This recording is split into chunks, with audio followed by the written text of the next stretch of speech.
What's up guys, Franz TV here. So back to reality guys, join tayo ngayon sa Japan. Kasama ko si Buddy. May connecting flight kami guys in Taiwan. So we're waiting our flights. So natapos na kami sa immigration. Natapos na rin kami sa checking ng mga luggage. So by the way guys, pagka dito kayo sa airport, mayroon tayong refund OAC. Yung so kailangan guys, huwag niyong kalimutan yung refund na kunin kasi 500 din yun.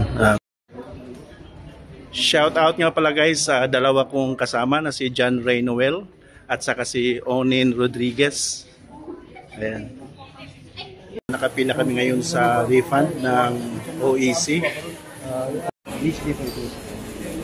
Sir Onin, anong ginagawa mo? Nakapila ka sa refund? Refund ng overflight POA. Oo. Magkano din? 500 din yan? 550. 550. No?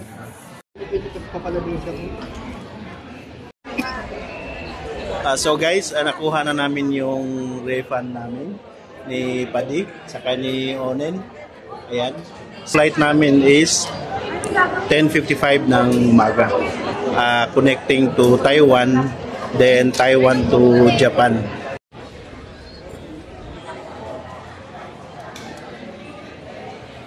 Boarding na namin. Nagtawag na. This is your final call to board here. Anyway, we won't bother you. So guys, papasok na kami.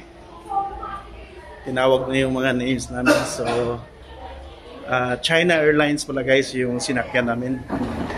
Bound to Taipei, Taiwan. Tapos noon waiting kami ng 3 hours.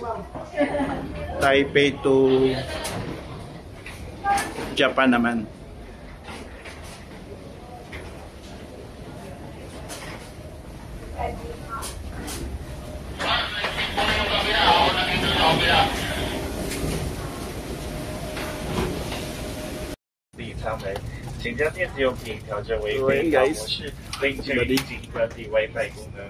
Dear passengers, entry doors closed.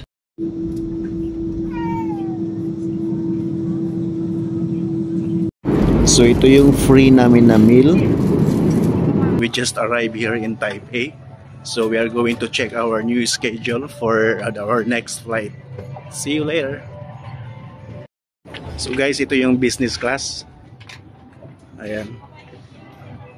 Pakaganda. Taiwan. The heart of Asia.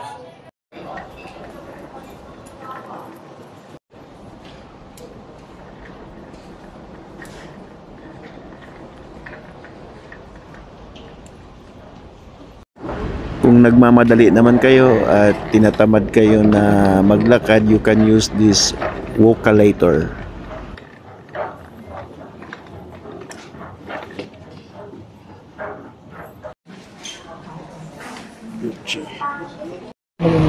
So guys, andito na kami sa waiting area ng A8.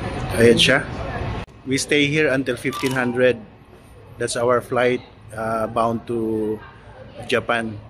So sasakyan namin guys is ANA Airlines. Finally, we are here in Taiwan for our connecting flight going to Japan. Antay kami sa next namin na flight. So nakaganda dito guys sa captain chair. Movable yung ano niya, meron siyang footrest kaya makapag-relax ka talaga ng gusto. Lalo na pagka nag-aantay kayo ng super tagal sa airport. So ito lang ginagawa ko guys, pipindutin lang to. Move na siya guys. So, di ba? Relax na relax ka.